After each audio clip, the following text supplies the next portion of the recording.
You're listening to the Ecocide Report, a monthly podcast from Stop Ecocide International and the Movement for Ecocide Law. Stop Ecocide International is working tirelessly to get ecocide recognised by the International Criminal Court, but we need your help. If you value this content or want to support the work of Stop Ecocide International, you can become a patron over at patreon.com for just 1 hour's wage per month.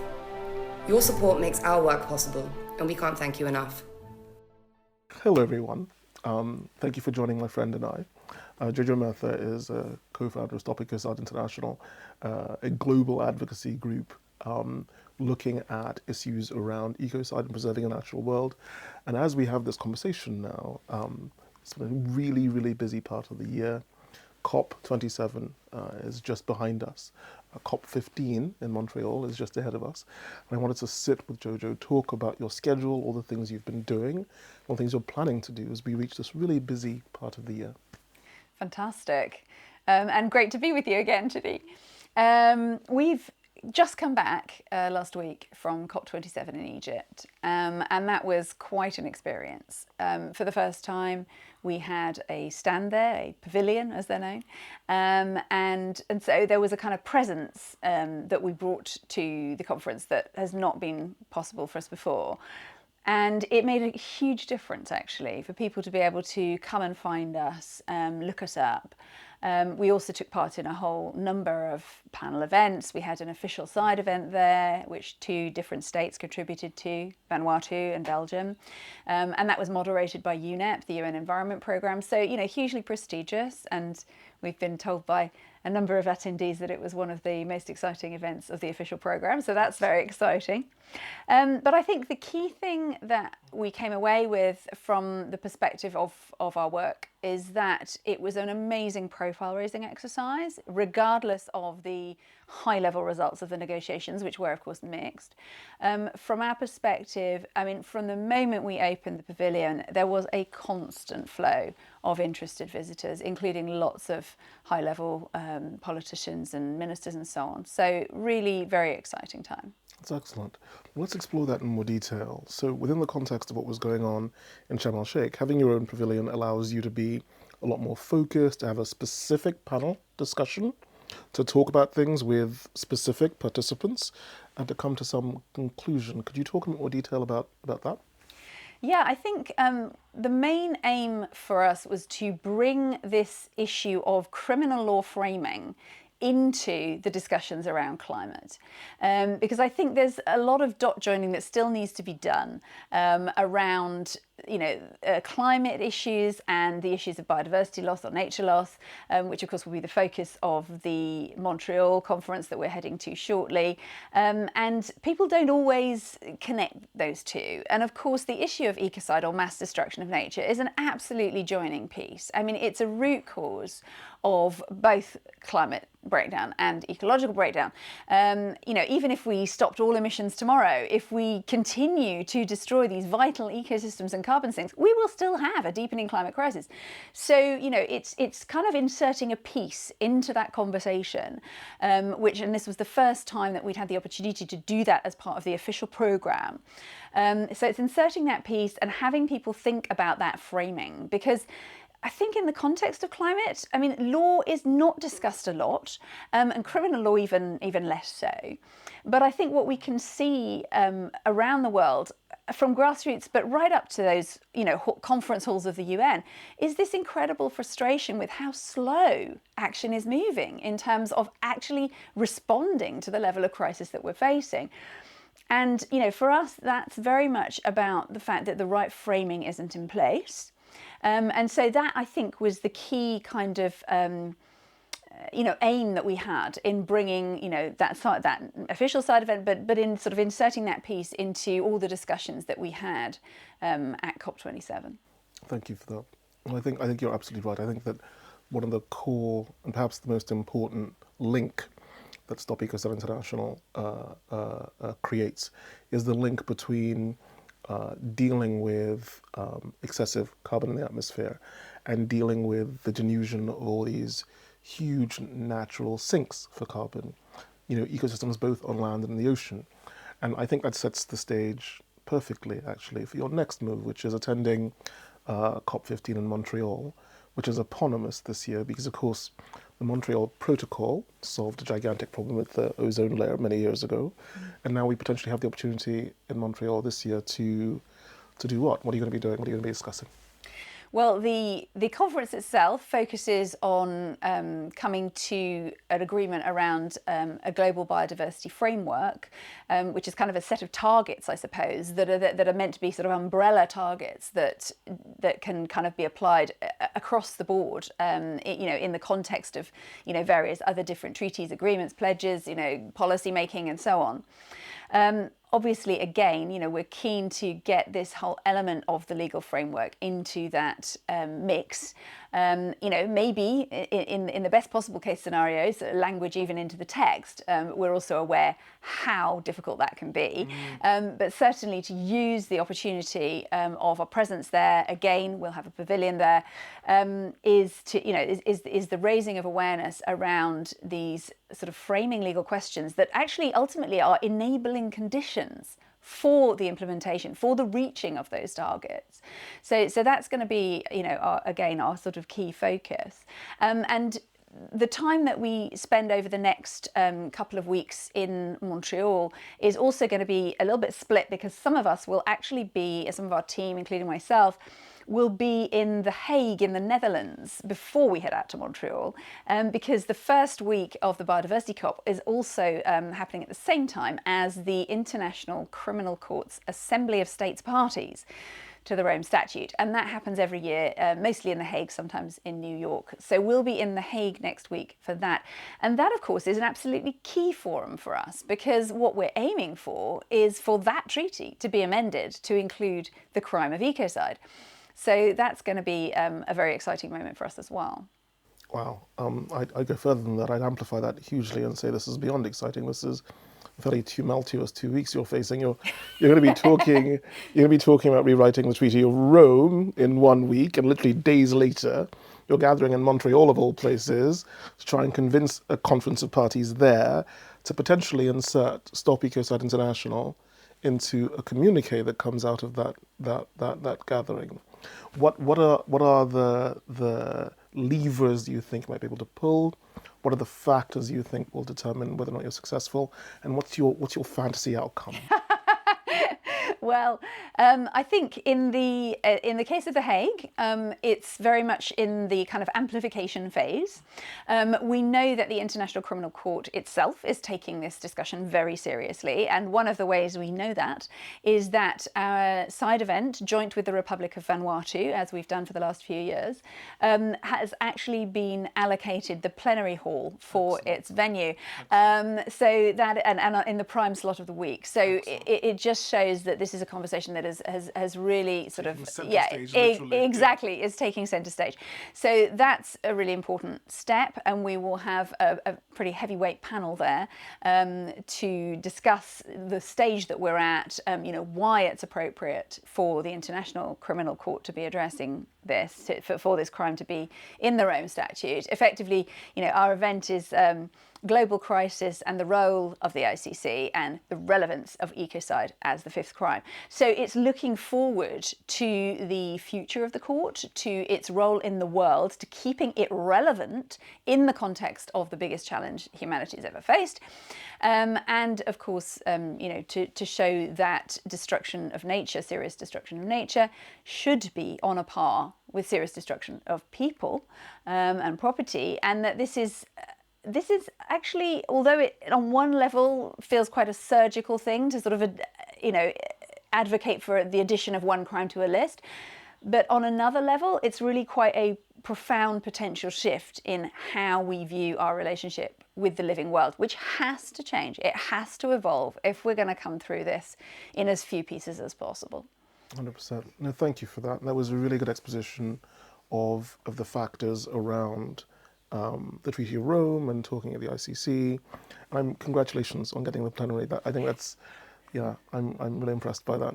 But let's build on that into Montreal, and let's have that same conversation about the key factors, the key possibilities, and your fantasy outcome from that. How do you see that evolving? Okay, so I mean, I'll start with the fantasy outcome. And the fantasy outcome would be to have criminal law frameworks mentioned in the outcome text. There's by no means any guarantee on that. We know how hard that is when you're negotiating. And I've been in the UN negotiating halls, and I know how slow and painful sometimes those negotiations word by word can be, but that would obviously be incredible. At the very least, what we aim to do, and we know we will do, is bring this aspect into the halls of the conference, into the conversations that are happening in the side events, in the panels. We also have a venue close to the conference where we're putting on our own small program with half a dozen events, some with really quite high level participants, and that is going to be another aspect. So it's also that kind of profile raising in a general sense as well, also with civil society. And we have a fantastic team in Canada as well, so some of our international team will be there, and the Canadian team will also be there. So there's going to be quite certainly a good amount of noise made around ecocide law, and more obviously important meetings that tend to emerge in the context of these high level conferences.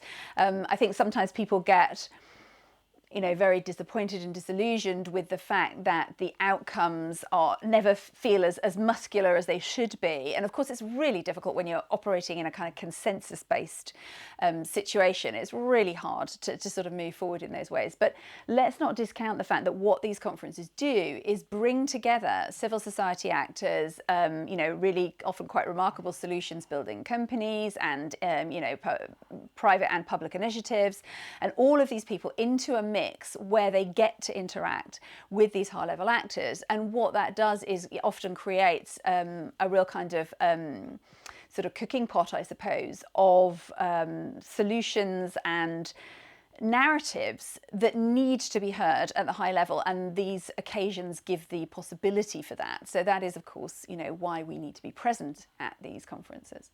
100%. So the conference in Montreal has I'm going to ask these questions almost rhetorically, has a set number of participants.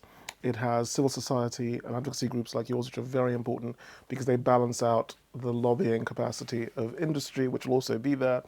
But when we've talked about this in the past, we've often talked about how important it is for industry itself to reach these kinds of agreements, because it gives them clarity, it allows for more planning, and within the context of what's happened, obviously, over the past couple of years, Shell, for example, has been asked by a Hague court to take into account the impact of its operations on ecosystems. Now, thinking about that context within which, industrial counterparties are sort of parties in and of themselves, are there things you would like to say to people who are coming into COP in Montreal that might encourage them to meet with you, participate in further work with you, and develop this in a progressive, functionally capable way? Absolutely, because I think what is beginning to emerge here is this awareness that there is a need for policy, for regulation, in order to accelerate the strategic positive change that is needed in many of the different industrial sectors. And there's this kind of awareness, there is a growing awareness and an appetite, in the corporate world for frameworks that will help those innovations, those changes, those shifts in direction to take place. Because, we've probably talked about this before, but, finance and funds, money just has a tendency to flow down the path of least resistance. So, if there are not certain, kind of corrective aspects put in place, it's hard to actually start moving in a new direction. I mean, humans, we're creatures of habit. We really are. We don't tend to shift what we do on a regular basis unless with some kind of external stimulus or with a change in the rules. And of course, that's where we come in. And we will be doing a particular panel actually on this whole factor of accelerating strategic positive change. And for example, we're going to be having Gonzalo Munoz talking at that, who was one of the high-level champions in for the Race to Zero, and other fantastic business voices, because I think this is really important. And actually what's been so kind of inspiring in a way is that and I think it's important here to mention the international definition of ecocide, which is very concise at its core. Ecocide means unlawful or wanton acts committed with knowledge that there's a substantial likelihood of severe and either widespread or long-term damage to the environment being caused by those acts. Now, that's a really concise definition, and when we put it in front of anyone that's an expert in their sector, what we see is something remarkable. What we see is that they're immediately responding with a set of questions, because they're looking at that and they're thinking instantly, how does this apply to what I do?